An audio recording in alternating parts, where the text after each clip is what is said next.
Sorry to be late. Good afternoon and welcome to the Department of State.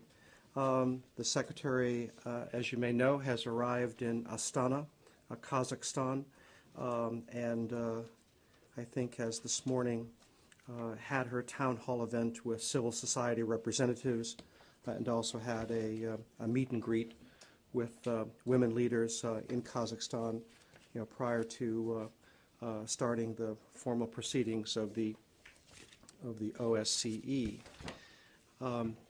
Just a few other things to mention before taking your questions. Tomorrow here in Washington, we will host the 5th round of talks with Russia regarding an agreement, a legally binding agreement covering adoptions between the United States and Russia. Obviously, this is a process that has been undertaken between our two sides based on an agreement between Presidents Obama and Medvedev. Officials have met 4 times in both Washington and Moscow to negotiate this agreement that provides greater safeguards for children and families in the adoption process between the two countries. And we will anticipate that these talks tomorrow will be with officials on both sides reviewing the final text so that there can be a signing in the near future. Just on that, you do expect that this will be concluded tomorrow? We expect the process will be concluded, but the formal agreement will not be signed. Who has to sign it? Or who would sign it? I think that's to be determined. What are the main safeguards that you've instituted? We'll have someone come down to provide a briefing once we've finalized the text between two sides. But more transparency between the two sides would be among those considerations. Turning to a couple of election situations, the United States congratulates Moldova for conducting what international observers have deemed to be a transparent and partial parliamentary campaign and election that met most international standards and reflected the will of the people of Moldova. The November 28 vote represents another step forward on Moldova's democratic path. It is important that those elected by the Moldovan people work together now to form a government and elect a president in order to address the priority reforms facing the country. We are also conscious of the fact that there was voting on Sunday in Côte d'Ivoire, and at the conclusion of the briefing, you'll see a statement by Secretary Clinton. The votes are being tabulated as we speak, but the Secretary's statement is as follows. Côte d'Ivoire's elections are an opportunity for the nation to emerge from years of crisis, return to the community of democracies, and build a successful and prosperous future for all Ivorians. The United States calls on all Ivorian leaders to act responsibly and peacefully to allow this future to become a reality for the people of Côte d'Ivoire. In the spirit of the joint statement both candidates signed on November 27, committing to respect a peaceful process, we strongly urge the candidates to allow the tallying and reporting of results to proceed unhindered and to honor the results when they are announced. The hard work of democracy does not end when the votes are tallied and the winners announced. It continues in the daily effort to find common ground, govern responsibly, and strengthen the rule of law and democratic institutions. The United States will continue to stand with the people of Côte d'Ivoire and support their aspirations as they move forward together. Finally, we have consulted with been watching a situation in the Middle East and consulted to make sure that statements made in recent days were firm before we were commenting. But regarding a claim by a senior Palestinian official that the Western Wall is an Islamic waqf, we strongly condemn these comments and fully reject them as factually incorrect, insensitive, and highly provocative. We have repeatedly raised with the Palestinian Authority leadership the need to consistently combat all forms of delegitimization of Israel, including denying historic Jewish connections to the land.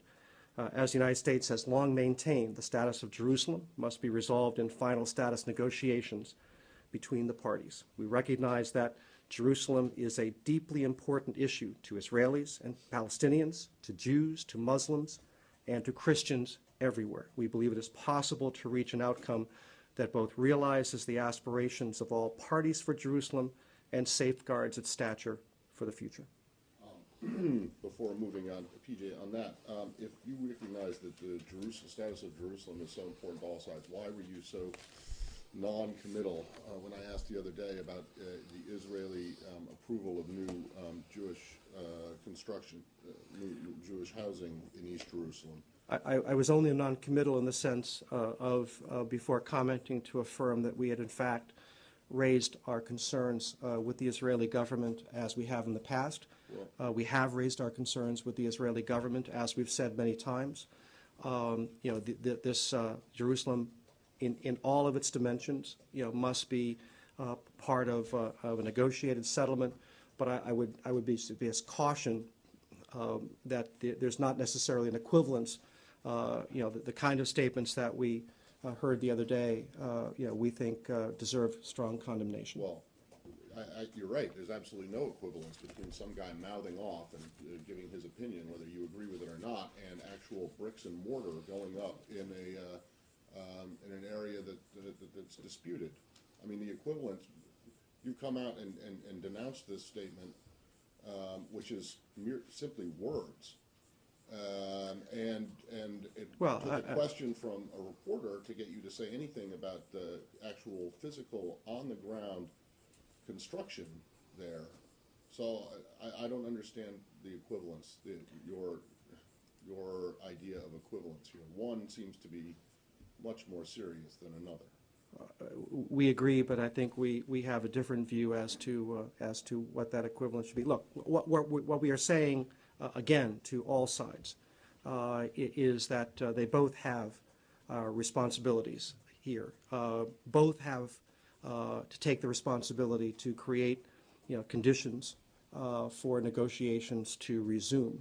And when you have a senior Palestinian official who denies the historic connection that the Jewish people feel to the Western Wall, we have an obligation to speak out. At the same time, we do recognize that rather than changing facts on the ground, we want to see the parties return to negotiations. But we will continue to express our concern to both sides when appropriate, that inflammatory remarks on the one hand and actions on the ground on the other hand both have the potential to undermine a return to negotiations. You said we agree that one is more serious than the other. I mean, which one is more serious? Well, we see. You said we agree. So No, which no, one no, is no. more serious? I'm just saying the United States condemns the words of a senior Palestinian official the other day.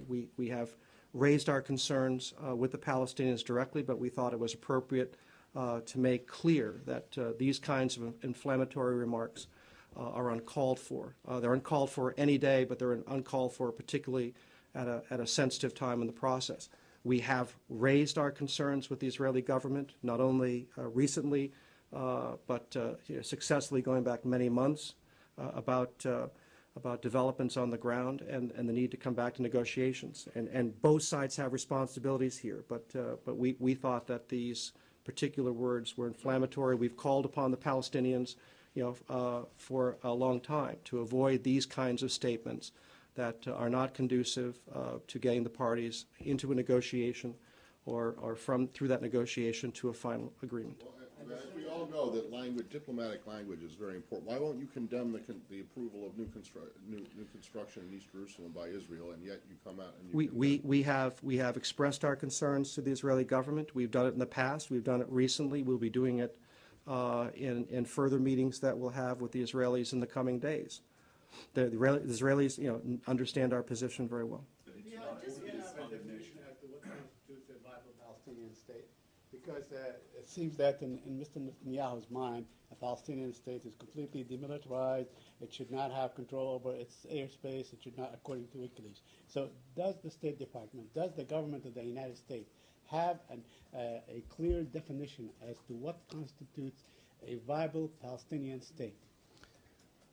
We share the goal of the Palestinian Authority that there needs to be a Palestinian state, and the borders of that state need to be viable. That has been our position, but that's why we're encouraging the parties to resume negotiations, because absent a negotiation, you cannot get to a viable state with recognized international borders. There's only one way to do this, and that's through the direct negotiation that we continue to encourage both sides to resume as soon as possible. But surely after like 19 years of direct negotiations under the auspices of the United States since 1991, you must have a picture of what this viability should look like. Well, there's been a lot of work done here. I think we have a broad understanding of what this might look like, but ultimately this is why the two sides have to sit down into a negotiation. The Palestinians have their views, the Israelis have their views, the United States and others, we've done a lot of work on this. There have been negotiations in the past that will inform negotiations should we get the parties back together again.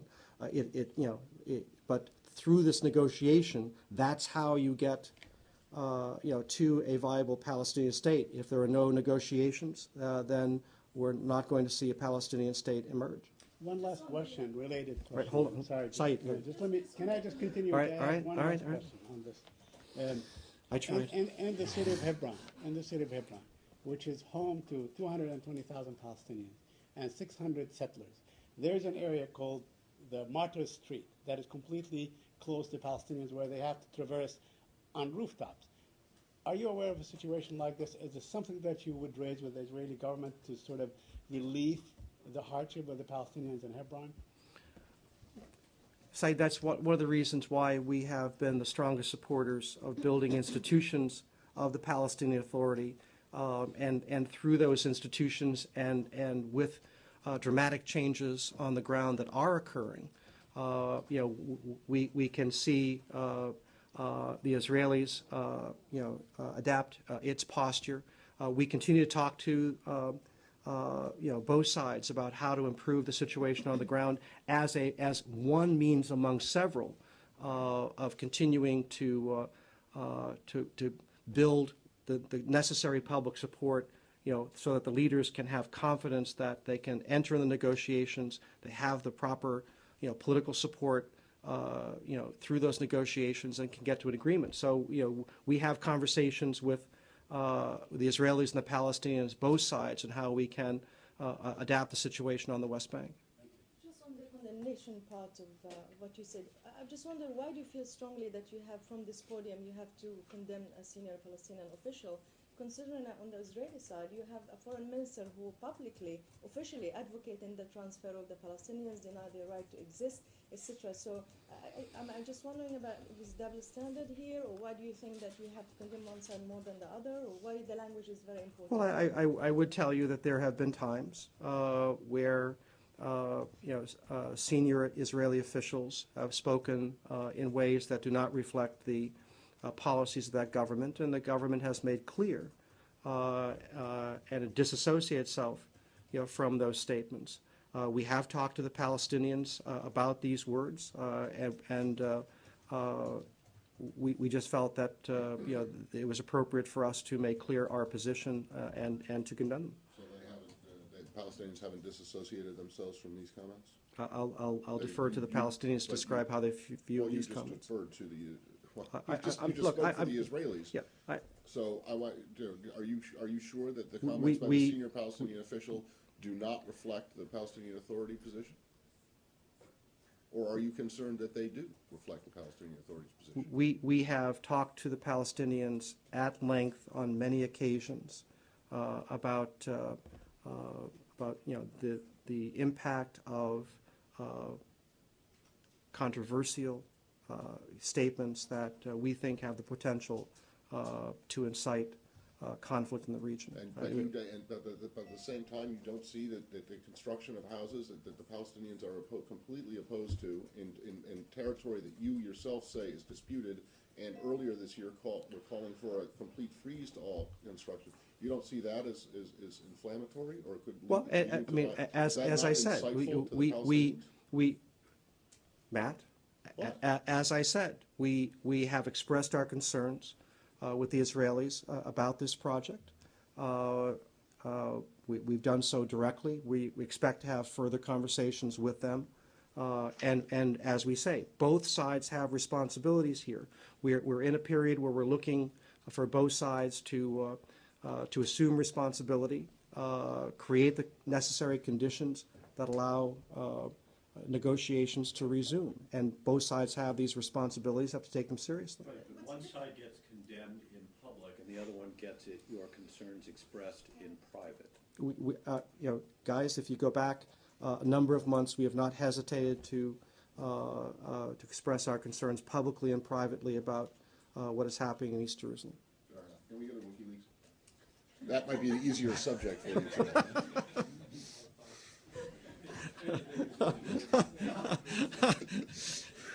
Yeah, relieved to This get is into this is a WikiLeaks now? this is a Hobson's choice, to be sure. Can I actually? One main question I have about this is not that controversial. What, if anything, have you, as the State Department, done in the last week or so to prevent the recurrence of leaks like this? Have you started transmitting your cables, your correspondence differently? Well, there is a interagency review, both narrowly focused and more broadly focused. As we talked about yesterday, there are broadly speaking, some policy issues that will have to be reviewed in light of what's happened, so that we can properly balance the need to know, the need to share, but the overriding need to protect classified information. We have made some internal adjustments to in our classified database that contains State Department documents. I'm not going to go into great detail from the podium, but to the extent that one of the issues raised here was this question of who should have access to State Department documents across the government. We have made some adjustments and temporarily narrowed the access to these documents as we and others work through the implications of this this leak and make sure that we have taken the appropriate steps so that it will not happen Now, again. when you say narrowed, you mean inside the department or with other agencies?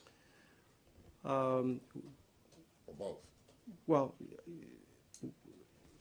we have this is an interagency process. It's about the State Department. It's all we are reviewing our internal controls because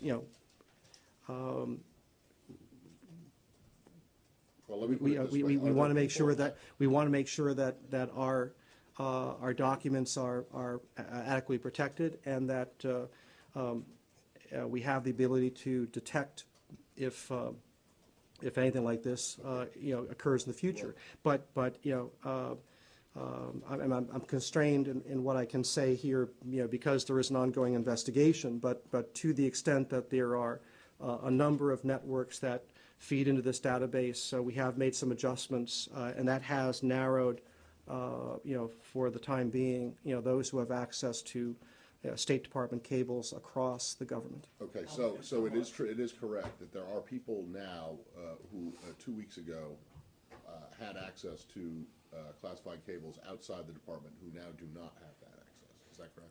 That is likely, yes. And is it also the case that there are some people inside the department who would have had access to these cables now that do not have?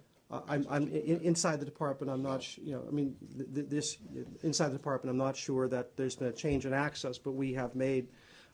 We're going back over our internal procedures to make sure that should something like this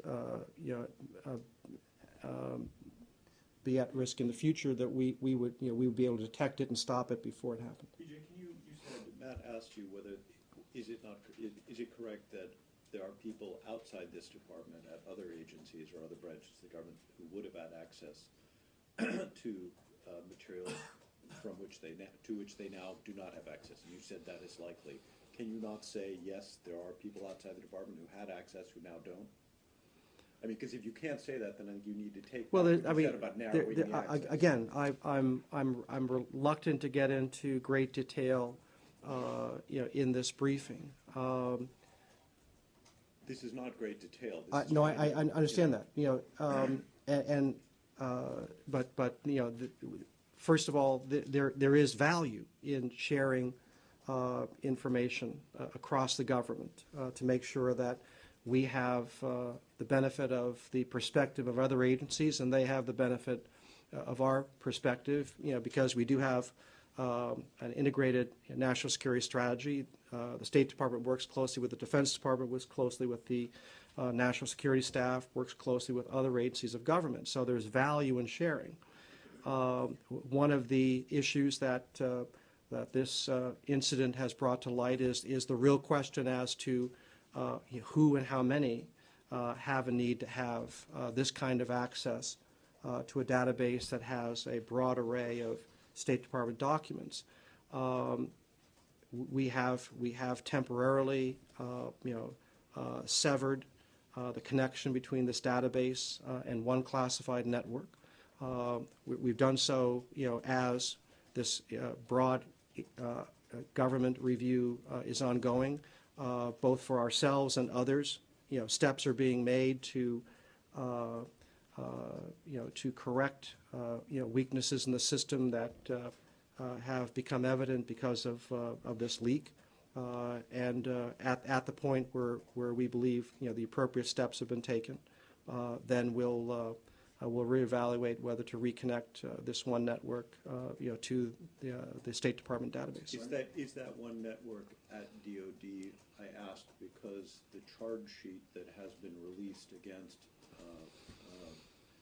Mr. Manning specifically charges him or accuses him of having gotten access to more than 150,000 State Department cables.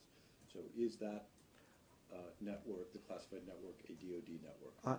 I don't want to say more from the podium. Can you say when it was that it was disconnected? We've made these adjustments in the past week.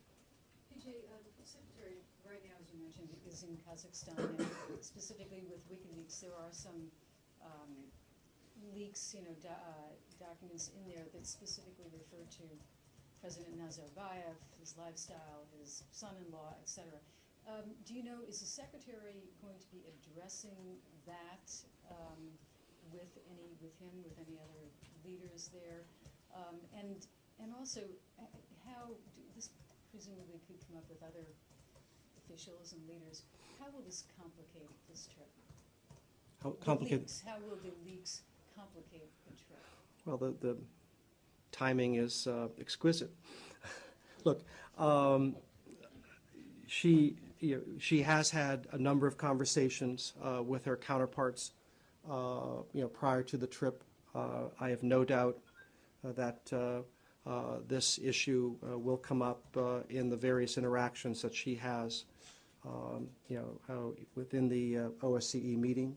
We're not going to talk about specific, classified documents, but she will, reassure them in private, much as she did yesterday in public, and commit that we will, do everything that we can to, sustain the close cooperation, collaboration, and engagement that we have with a variety of countries around the world. We're not going to let what WikiLeaks has done undermine the global cooperation that is vitally important to resolving regional and global security challenges. And one more on that. You're probably aware that in the blogosphere there are a few people who are now saying the Secretary should resign over WikiLeaks, and they're saying not only the fact. And why would that be? Well, I'm going to give the reasons to. Essentially, one would be just the fact that that these were leaked, but more importantly, there's zeroing in back again on the United Nations and that directive, which apparently came from the Office of the Secretary, telling diplomats to collect. Well, again, Can you set us right on? let me be clear on that. I've touched on that, but let me be as clear as I can. The Secretary has said it. Ambassador Rice has said it. I've said it. You know, diplomats are diplomats. That is their job. Diplomats are not intelligence assets. I'm reluctant to talk about any particular document, but you know, just because, as I said, you know, by tradition, any document that leaves the Department of State has the Secretary of State's, you know, name on it. She is responsible, but she was not the author of that particular document, and you know, the contents of that came from outside the Department of State. We are diplomats have a difficult job. You know, it is useful for them to know, you know, what is of interest across the government, but this doesn't change the day-to-day duties of any diplomat anywhere. You do, but just one clarification here, because again, if you look at those, the articles that are being written, it's being described as not only information, but biometric data. And in fact, one of the articles I read said DNA. As detailed as that? Look, Jill, there are entities within our government that have certain responsibilities. It's one thing for that community to provide a wish list across the government that helps people understand what is useful. It takes a leap of faith to say that fundamentally changes the day-to-day responsibilities of our diplomats. It doesn't. Our diplomats are diplomats. Our diplomats are not intelligence assets. They can collect information. If they collect information that is useful, we share it across the government, as we've been talking about with respect to documents generated by the you know, Department of State. But you know, we please do not infer from one document that that this fundamentally changes the role. Nothing has changed based on a document that has been issued through the department, you know, for a number of years. Sorry, just a point of clarity there. You said the contents of the document came from outside the Department of State? Did you say that? I did. What does that mean? What does that mean? Yeah? Again, I'm not going to talk about a particular document. Well, then could you just ask again? Look, guys, I've said all I'm going to say about this. Just one more clarification. You mentioned a wish list. In other words, are you saying that a certain agency issued a wish list of what diplomats should collect, and that those diplomats are free to do as much or as little as possible in collecting that information? Diplomats are diplomats, and their job is to interact with people, gather information, gain a perspective of events around the world, and report those findings in a way that helps inform our policies and inform our actions. They are not intelligence assets.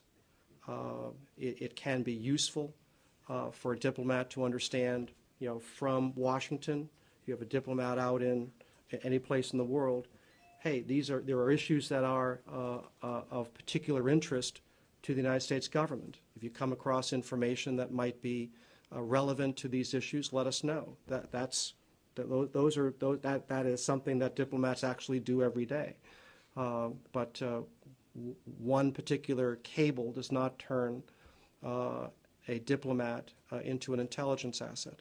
But PJ, how can you say that diplomats are diplomats? When we're talking about collecting DNA data, you want to know how many times these UN officials are flying. You want to know the credit cards details. can you at least acknowledge that after 9/11, there is a blurring of lines between diplomacy and espionage, that the role of a No, diplomat has expanded? I will specifically reject that idea. Nothing in the role of a diplomat at the State Department changed because of any one document or any one event. What we do here at the State Department, we've done it the same way for a number of years. Our role in helping to formulate and execute the foreign policy of the United States did not change on 9/11. So you always collected DNA data? Nothing changed? Again, nothing in any document that is allegedly in the tranche of WikiLeaks or in the possession of WikiLeaks changed the role of any diplomat anywhere in the world. BJ, the Secretary of State described these leaks as stolen. They're stolen item, right? They were Described stolen. them as what? This information was stolen, right? That's what the Secretary said. It was stolen information. So why? Well, why wait, the information, the passing of classified information to someone who is not authorized to have it is a crime. My question is, why shouldn't Mr. Assange then be pursued as a burglar, as a bandit? You issue an arrest warrant and say he burglarized, and we bring him to task. And as the Attorney General said yesterday, there is an ongoing investigation regarding anyone who has been potentially implicated by this situation. Just a point of clarity there, we're talking about somebody who is neither a U.S. citizen nor a U.S. resident. What are the legal ramifications of that? Again, I'll defer to the Department of Justice. If I could just but bring on one other point, though, is that the previous administration found a way to deal with non-U.S.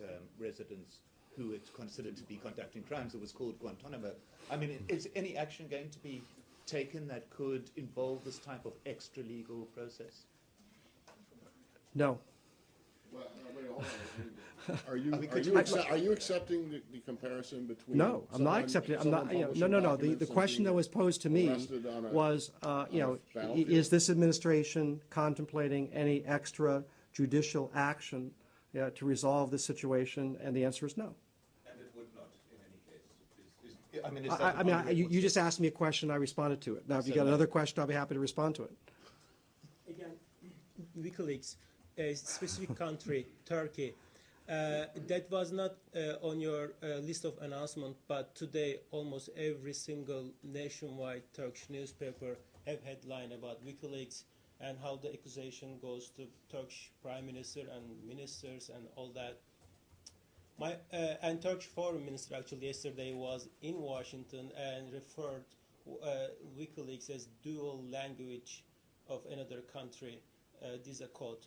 And he openly referred to the United States. My question is, could you please walk us through how the United States is going to be able to overcome this huge leaks, this huge scandal, and how we are going to reset again the relations? Countries like Turkey now, the people of Turkey even have much more questions than a couple of days before.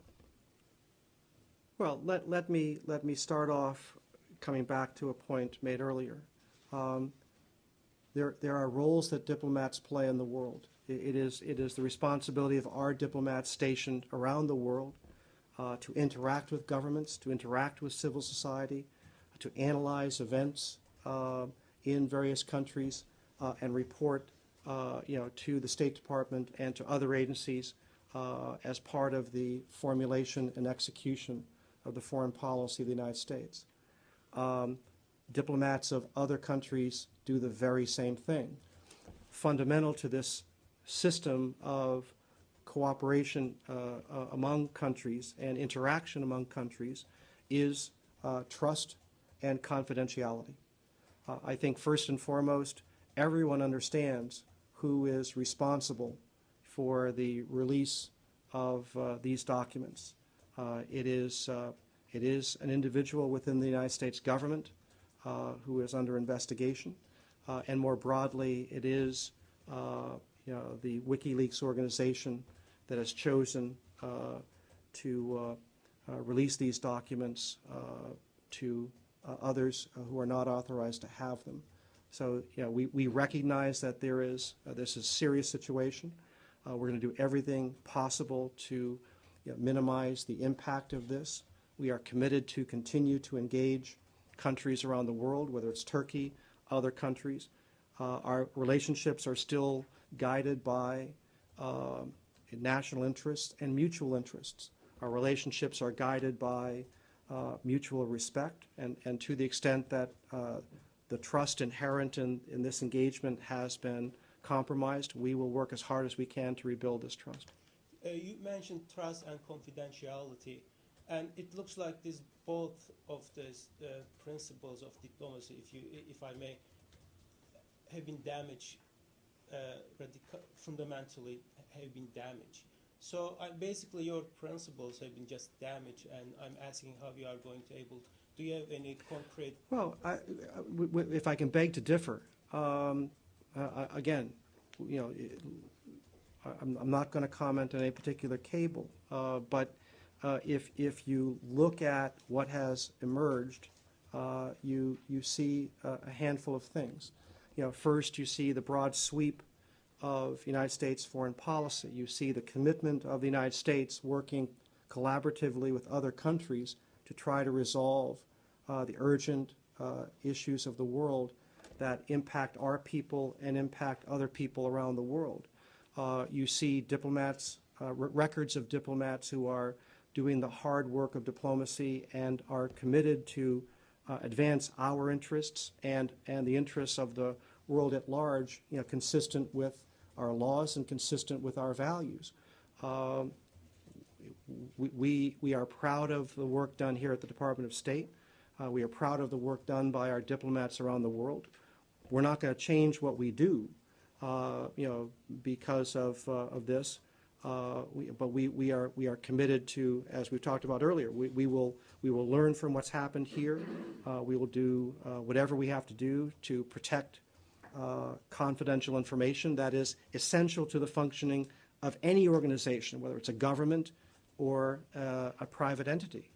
All governments, all entities have secrets. They have proprietary information that is vitally important to their functioning. Ours has been compromised. We are going to aggressively investigate that, and we will hold accountable those who are responsible. But it doesn't change the relationships that we have with individual countries. We are committed to engage. We're committed to collaborate. We're committed to the friendships and alliances that we have. And we'll continue to work with countries around the world on shared challenges. And that will be the message that Secretary Clinton delivers to world leaders at the OSCE. Michelle.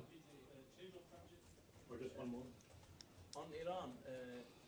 Right, hold on, one more. Yeah, how do you size up Julian Assange's character, his motives? You haven't said anything Well, about him. I believe he has been described as an anarchist. His actions seem to substantiate that. Yeah, Iran has agreed to come to Geneva next week to meet the P5+1. What are your expectations from this meeting, and what are you bringing to this meeting? Well, I don't want to get ahead of Lady Ashton. I believe there will be an announcement shortly out of the EU, and we'll defer comment until that announcement. Have you agreed on Geneva as a place Michelle, to host the I anticipate there'll be an announcement very soon from the EU, and then we'll be happy to talk about it. No, hold on, just hold on that. If there is going to be a meeting, is it correct that Undersecretary Burns would be the one to go? Well, the last time the P5+1 got together last year with Iranian officials, Undersecretary Burns was our representative. Right, well, so Should a meeting be forthcoming, Undersecretary Burns would be our representative again. Quickly, I know you issued a statement. You talked about the elections in Cote d'Ivoire and Moldova and so on, but you didn't address the Egyptian election today. Well, we did put out a statement yesterday. Yeah, you issued a statement. My question to you is, how do you address these transgressions? I mean, you expressed your concern. There were a lot of, obviously, abuse of power, whatever you want to call it. How do you address these issues with a friendly government such as the Egyptian government? What is your next step? Well, I would only say, first of all, what's important here is the relationship between the Egyptian government and its own people. The people of Egypt want to see broader participation in their political process. It is up to the Egyptian government to meet the needs and meet the desires of the Egyptian people. We will, as part of our ongoing dialogue with Egypt, continue where we feel appropriate to express our concerns about these kinds of developments. We have recently in the discussion between Secretary Clinton and Foreign Minister Abulgate, and we will continue to raise our concerns where appropriate. Will the United States leverage any of the aid that it gives to Egypt, for instance, so it will forego its veto over the actions of civil society, the government of Egypt?